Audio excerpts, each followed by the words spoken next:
Hello friends, नमस्कार। Electrostatic potential and capacitance के first session में आप सबका स्वागत है। In this session we are going to discuss electrostatic potential energy. इस सेशन में हम डिस्कस करने वाले हैं इलेक्ट्रोस्टैटिक पोटेंशियल एनर्जी। ठीक है, सबसे पहले जान लेते हैं पोटेंशियल एनर्जी क्या होता है। पोटेंशियल एनर्जी, पोटेंशियल एनर्जी क्या होती है? When work is done against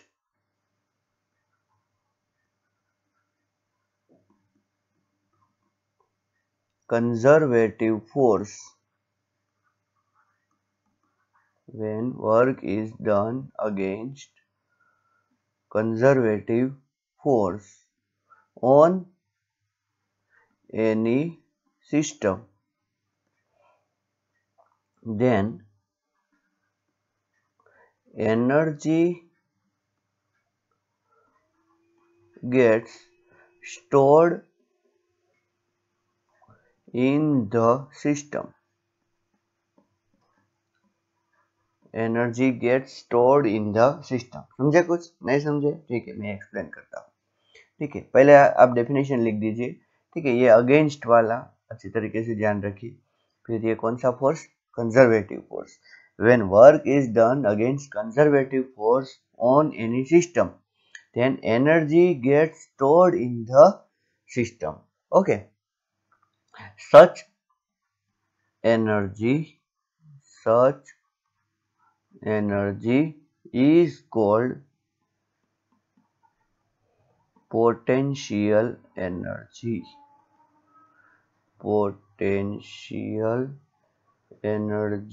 of system. Actually में तो पोटेंशियल एनर्जी होती ही है, लेकिन जो चेंज आता है वो, ठीक है ना, चेंज इंपॉर्टेंट है। बहुत अच्छी तरीके से याद रखें, change in potential energy is important, only potential energy important नहीं है। हमने यहाँ पे कंजर्वेटिव फोर्स की बात की, तो मैं थोड़े से एग्जांपल देना चाहूँगा कंजर्वेटिव फोर्स के। फॉर एग्जांपल हम लोगों ने 11th में पढ़ा है ग्रेविटेशनल फोर्स। ठीक है, एक फोर्स है spring force, this all are, और अभी जो हम पढ़ रहे हैं वो इलेक्ट्रिक फोर्स। ठीक है, तो ऐसे फोर्स है, इनको क्या बोला जाता है? Conservative force. ठीक है ना, कंजर्वेटिव फोर्स क्यों बोला जाता है? Because work done in closed path. ठीक है, work done in closed path is zero. ठीक है, कहने का मतलब क्या है कि आप इस पॉइंट से इस पॉइंट पे जाओगे तो सोचो कि वर्क हुआ WA, फिर वापस उसी पॉइंट से किसी और पाथ से, फर्क नहीं पड़ता, ठीक है ना, कोई भी और पाथ लो, सोचो कि वर्क कितना हुआ WB, तो क्लोज पाथ हो गया। सो what is the total work done? WA plus WB। If the answer is a zero, then whatever work done by the force, it is known as the conservative force. For example, frictional force conservative force नहीं है, ये gravitational force, spring force, ये सारे कैसे force है? Conservative force. आइए इस definition को पहले जानते हैं कि क्या है। फॉर एग्जांपल सोचिए कि ये ग्राउंड है, ठीक है, आपने एक ऑब्जेक्ट को जो किसी A पोजीशन पे था, आपने उसको B पोजीशन तक उठा लिया ऊपर की ओर, आपने फोर्स दिया, वी आर एक्सटर्नल फोर्स। ठीक है, अब देखिए ग्रेविटेशनल फोर्स कहाँ लगता है? Gravitational force acting in the downward direction, but what about external force? It is acting in the upper direction, तभी तो ये ऊपर गया। तो ये एक्सटर्नल फोर्स ऊपर की ओर लगता है, इसीलिए हम क्या बोलते हैं? That external force is against conservative force. और जब ये ऊपर गया, सोचो कि ये हाइट जितना ऊपर गया, अब जब इसको यहाँ से छोड़ते हैं तो क्या होगा? ये वापस नीचे आएगा और उसके पास अब तो वेलोसिटी होगी, तो ये काइनेटिक एनर्जी उसके पास कहाँ से आ गई? That kinetic energy is nothing but work done, जो हमने वर्क किया वो था, ठीक है ना। वो पोटेंशियल एनर्जी पहले थी, बाद में वो पोटेंशियल एनर्जी काइनेटिक एनर्जी में कन्वर्ट हो गई बच्चों। ठीक है, ओके, एक और एग्जांपल देखते हैं। सोचो ये सपोर्ट है, ठीक है, और यहाँ पर ये क्या है, एक बॉक्स है जिसका मास कितना है m। वो पहले ए पोजीशन पे था, बाद में हम उसी बॉक्स को बी पोजीशन पे लेके आए, जिससे स्प्रिंग में क्या हुआ, कंप्रेशन। अब स्प्रिंग का फोर्स कौन सी डायरेक्शन में लगता है, ये बात, ये डायरेक्शन में, लेकिन हमने कौन सी डायरेक्शन में फोर्स लगाया, इस डायरेक्शन में, ठीक है। अब देखिए, हम जब फोर्स लगा रहे थे उस टाइम पर ये जितना फोर्स लग रहा था उतना ही फोर्स हम लगा रहे थे, जिसकी वजह से टोटल फोर्स कितना हो गया, 0। और ये जब इधर आ रहा था तब इसकी वेलोसिटी कैसी थी, कांस्टेंट। लेकिन जब हम यहाँ पर लाके इसको छोड़ देंगे तो क्या होगा, ये वापस उधर चला जाएगा कि नहीं। तो इधर चला क्यों गया, उसके पास एनर्जी कहाँ से आई, तो वो एनर्जी जो इसके पास आ गई, जो हमने इधर एक्सटर्नल फोर्स, देखिए ये एक्सटर्नल फोर्स है, तो एक्सटर्नल फोर्स ने फिर से अगेंस्ट में वर्क किया ना। सो जो एनर्जी इसके पास आई वो एनर्जी कौन सी हो गई, पोटेंशियल एनर्जी, ठीक है। तो बच्चों यहाँ पर जो एनर्जी आई वो भी पोटेंशियल एनर्जी थी, यहाँ पर जो एनर्जी आई वो भी पोटेंशियल एनर्जी थी। इस पोटेंशियल एनर्जी में कंजर्वेटिव फोर्स कौन से, ग्रेविटेशनल, इसलिए जो यहाँ एनर्जी आई उसे हम ग्रेविटेशनल पोटेंशियल एनर्जी बोलते हैं। यहाँ पर स्प्रिंग फोर्स, तो यहाँ पर हम इसको इलास्टिक पोटेंशियल एनर्जी बोलते हैं। इन दोनों एनर्जी को तो हमने 11th में डिटेल में पढ़ लिया है, ठीक है। अब जो हम पढ़ने जा रहे हैं जिस फोर्स की वजह से, वो है इलेक्ट्रिक पोटेंशियल एनर्जी, या तो हम क्या नाम दे सकते हैं उसको, इलेक्ट्रोस्टैटिक पोटेंशियल एनर्जी, इलेक्ट्रोस्टैटिक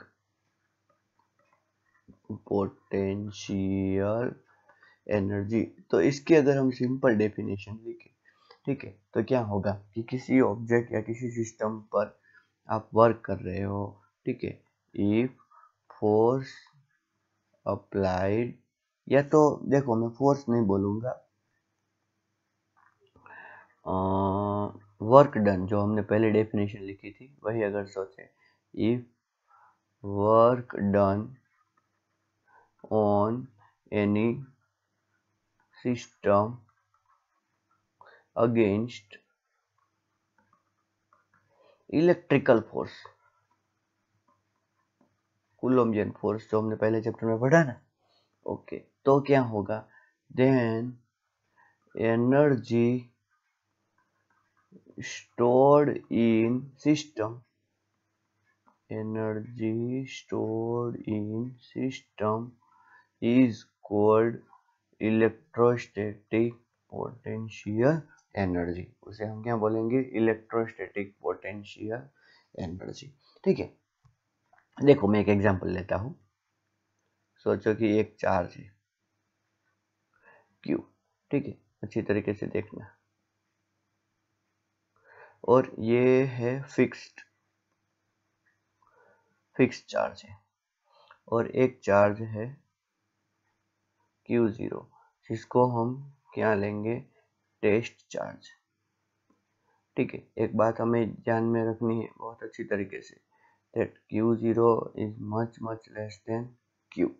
क्यों, क्योंकि वो उसका इलेक्ट्रिक फील्ड डिस्टर्ब नहीं करना चाहिए, इसीलिए।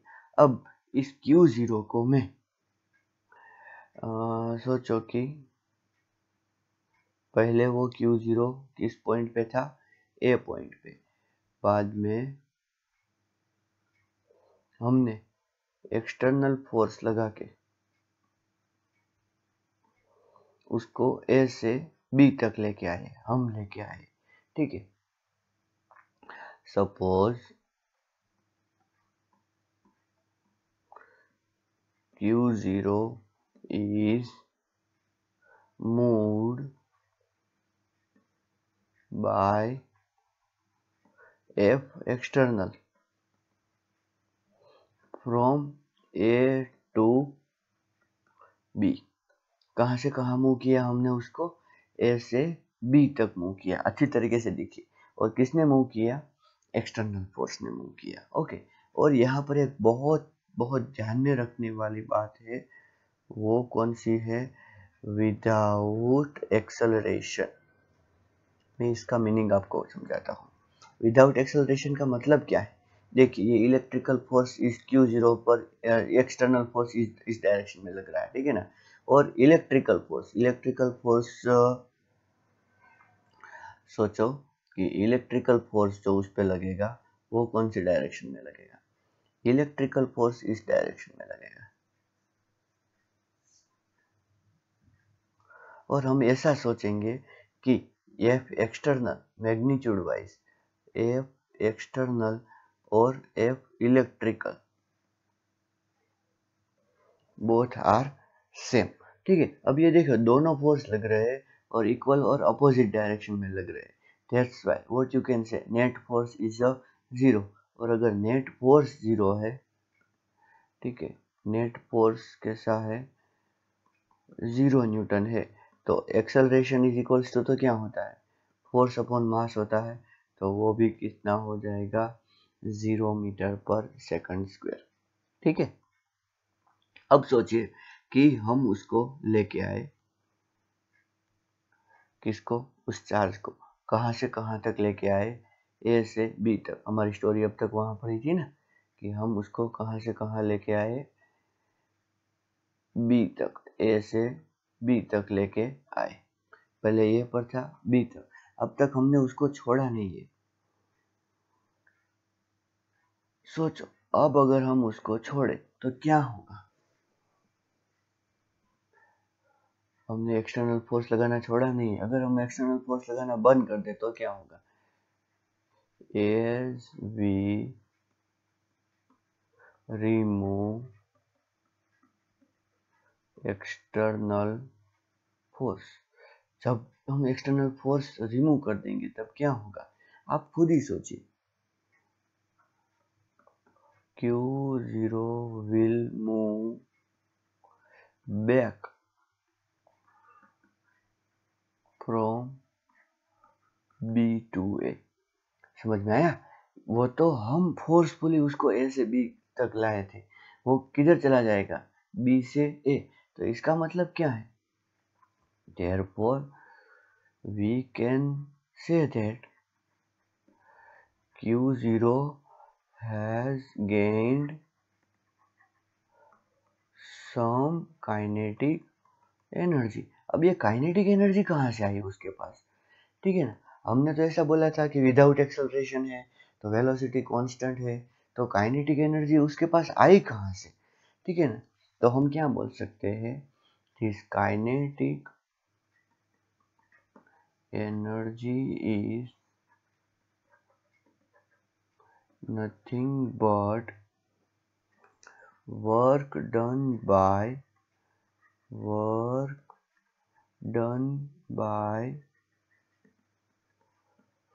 एक्सटर्नल फोर्स ऑन चार्ज, ठीक है ना। तो उस एक्सटर्नल फोर्स ने ए से बी तक लाने के लिए जो वर्क किया था, ये कौन है, Q, ये कौन है, Q0, ये पॉइंट बी, ये पॉइंट ए, ठीक है। सो ए से बी तक लाने के लिए जो एक्सटर्नल फोर्स ने वर्क किया था ना, वो वर्क जब तक बी पर था उसने उसको छोड़ा नहीं, ठीक है ना, एक्सटर्नल फोर्स ने, तो बी ऐसे स्टेडी रहा, लेकिन उसके अंदर एक एनर्जी भरी पड़ी थी, जो ए से बी तक आने के लिए उसने वर्क किया, वो वर्क एक एनर्जी में कन्वर्ट हो चुका था और वो एनर्जी उसके अंदर भरी पड़ी थी। लेकिन जैसे ही उसने रिमूव किया, एक्सटर्नल फोर्स हमने रिमूव किया, वो जो उसके एनर्जी, उसके अंदर जो एनर्जी भर गई थी, वो डायरेक्टली काइनेटिक एनर्जी में कन्वर्ट हो गई, और वो डायरेक्टली जो ए से बी तक आया था वो किस में कहाँ चला गया, वो एनर्जी कहाँ यूज हो गई, बी से ए जाने के लिए, ठीक है ना। तो वो एनर्जी उसके अंदर भर गई थी, वो एनर्जी कौन सी थी, so energy stored in Q0 because of work done bye F external is potential energy. बच्चों वो कौन सी एनर्जी थी? पोटेंशियल एनर्जी, ठीक है ना। और या तो अगर हम स्पेसिफिकली बोले तो कौन सी एनर्जी थी? इलेक्ट्रोस्टैटिक पोटेंशियल एनर्जी थी। देखिए फिर से मैं वही डायग्राम ड्रॉ कर रहा हूं। Q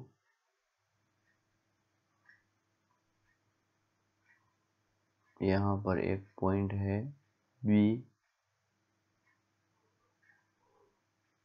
यहाँ पर एक पॉइंट है, A, और Q0 को कहाँ ले जाया जा रहा है? इधर।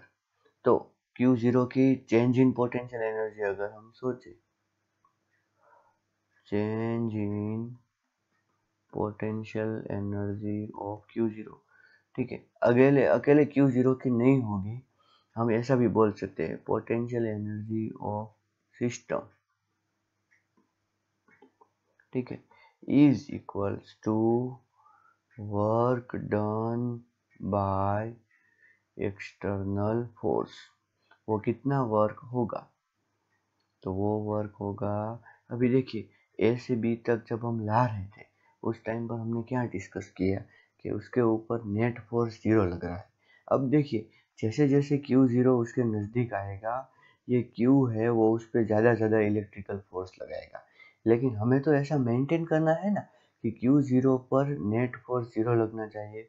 तो मेरा कहने का मतलब क्या है? सोचिए कि जब Q0 यहाँ पर था तब इलेक्ट्रिकल फोर्स इतना लग रहा था, इलेक्ट्रिकल, तो एक्सटर्नल फोर्स भी हम उतना ही लगा रहे थे।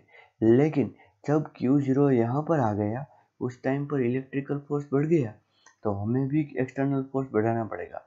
क्यों? क्योंकि अगर हम एक्सटर्नल फोर्स बढ़ाएंगे नहीं तो उतना ही रखेंगे तो इलेक्ट्रिकल फोर्स तो बढ़ रहा है, तो नेट फोर्स उस पर फिर इस डायरेक्शन में लगेगा। बट हमें कौन सी कंडीशन कंसीडर करनी है कि नेट फोर्स हमेशा उस पर कितना लगना चाहिए? 0। तो कहने का मतलब क्या है? ये जो अप्लाइड फोर्स है वो स्लोली क्या हो रहा है? इंक्रीज हो रहा है। वेरिएबल फोर्स है, तो वेरिएबल फोर्स में वर्क डन कैसे कैलकुलेट किया जाता है बच्चों? हमने 11th में पढ़ा है, इंटीग्रेशन, ठीक है, एफ डी आर। यहाँ पर एफ डी आर क्या है मैं आपको बोल दूं, ये ए है एफ एक्सटर्नल, ठीक है। अभी देखिए एफ एक्सटर्नल कौन सी डायरेक्शन में लग रहा है? इस डायरेक्शन में, ठीक है। और सोचिए कि ये डिस्टेंस है, ये डिस्टेंस है r। कितना डिस्टेंस है? r। और Q0 को कहीं यहाँ हमने ला दिया तो हम कितना चले? dr। तो F एक्सटर्नल इसी डायरेक्शन में और dr भी इसी डायरेक्शन में, therefore theta is equals to क्या हो गया? 0। तो हम ये बोल सकते हैं delta U, change in potential energy, कहाँ से कहाँ तक? आर ए से लेके आर बी तक। आपको पता होना चाहिए आर ए कितना है, ये क्या है? आर ए, और आर बी कितना है? ये है आर बी, ठीक है। अच्छी तरीके से देखिए ये क्या है? आर बी, और ये क्या है? R A. ओके, अगर हम ये ई का मतलब क्या है? एक्सटर्नल। अगर हम इलेक्ट्रिकल फोर्स के बारे में सोचें तो इलेक्ट्रिकल फोर्स तो इधर लग रहा है और dr किधर जा रहा है? इधर। तो यहाँ पर थीटा क्या हो गया? 180। तो हम ऐसा भी सोच सकते हैं minus of r a to r b F electrical into d r, ठीक है ना। ये दोनों फॉर्मूला है, यहाँ पर एफ एक्सटर्नल है और यहाँ पर एफ इंटरनल है। कहने का मतलब इंटरनल मतलब कि इलेक्ट्रिकल फोर्स, कंजर्वेटिव फोर्स। तो ये क्या है? Work done by external force, और ये क्या है? Negative of work done by electric force.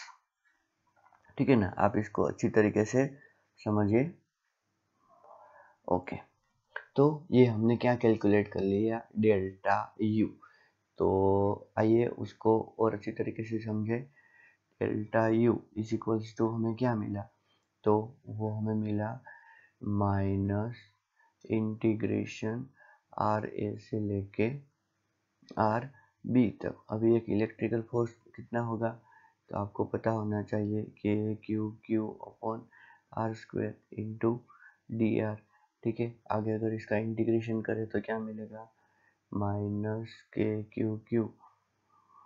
अभी 1/r² का इंटीग्रेशन क्या होता है, -1/r। कहाँ से कहाँ तक, आर ए से लेके आर बी तक। ठीक है, कहाँ से कहाँ तक, आर ए से लेके आर बी तक। Okay, so what is the answer, answer is that, देखिए यहाँ पर माइनस माइनस कैंसिल हो गए, so what we will get, q 1/r/b minus 1/r/a। ठीक है,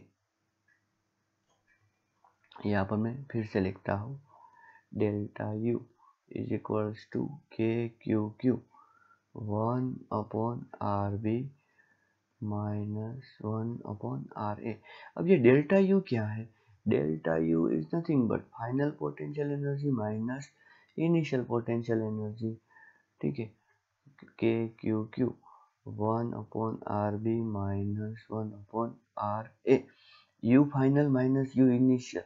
अभी यू फाइनल मतलब कि जब सिस्टम कहाँ पर थी, बी, और यहाँ पर जब सिस्टम कहाँ पर थी, ए, तो हमें ऐसा पता चल गया ना कि U b minus U a is equals to ये हुआ। तो इससे देखिए, अगर हम इसको ऐसा कंसिडर करें क्या, कि अगर हमें सिर्फ यू बी चाहिए तो क्या हमें कंसिडर करना पड़ेगा, that if charge is brought from infinity, अगर चार्ज इन्फिनिटी से हम लाते तो क्या होता, इम्प्लाइज, देखिए U b minus U a is equals to q, देखिए यहाँ पर क्यू जीरो आएगा। ठीक है, 1/r/b माइनस इन्फिनिटी से लाते हैं, मतलब कि ये डिस्टेंस कितना हो जाएगा, इन्फिनिटी, तो 1/infinity 0 होता है। तो हमें क्या मिला, U b minus U a is equals to q 0/r/b। इसको दूसरा नाम भी देते हैं, क्या देते हैं, potential energy of b with respect to a is equals to q 0/r/b। तो यहाँ पर इससे हमें एक बहुत अहम रिजल्ट पता चलता है, क्या, कि अगर दो चार्ज है, अच्छे तरीके से आप देखिए, हाँ बच्चों, कि दो चार्ज है, दो चार्ज कौन कौन से, कि क्यू, आप इसको देखिए, यू बी क्या है और यू ए क्या है। ठीक है ना, तो यू बी क्या है, क्यू अपॉन आर ए, और यू ए क्या है, क्यू अपॉन आर ए, और यू बी में आर बी है। ठीक है ना, देखिए, तो यहाँ पर हम ऐसा एक कंक्लूजन निकाल सकते हैं कि एक चार्ज Q1 है और दूसरा चार्ज Q2 है, और दोनों के बीच में डिस्टेंस r है, then what is the potential energy, okay, with respect to infinity। Okay, तो आंसर क्या आएगा, कि first charge into second charge divide by distance, ये हो गई पोटेंशियल एनर्जी। याद रखिए, ये कैसी क्वांटिटी है, स्केलर क्वांटिटी है, और Q1 और Q2 को जब हम वैल्यू लिखेंगे, okay, at that time we will write it with sign, मतलब हम जब फोर्स में कर रहे थे तब साइन नहीं लिख रहे थे, लेकिन यहाँ पर अगर पॉजिटिव है तो पॉजिटिव लिखेंगे, नेगेटिव है तो नेगेटिव लिखेंगे, ठीक है ना। और इम्पोर्टेंट पॉइंट यहाँ पर हम पोटेंशियल एनर्जी के बारे में जो लिखना चाहेंगे वो क्या है। फर्स्ट, दैट पोटेंशियल एनर्जी मतलब कि change in potential energy does not depend on path, path पे डिपेंड नहीं करती। मतलब ये किस पे डिपेंड करती है, it depends only on initial and final position, ठीक है। और दूसरी बात, delta PE is important, okay, PE is not important. मतलब कि चेंज इन पोटेंशियल एनर्जी क्या है वही इम्पोर्टेंट है, अकेली पोटेंशियल एनर्जी क्या है ये इम्पोर्टेंट नहीं है। और यहाँ पर इस पर से हम अगर डेफिनेशन लिखना चाहें पोटेंशियल एनर्जी की तो भी हम ऐसा लिख सकते हैं, that it is work done to bring any charge from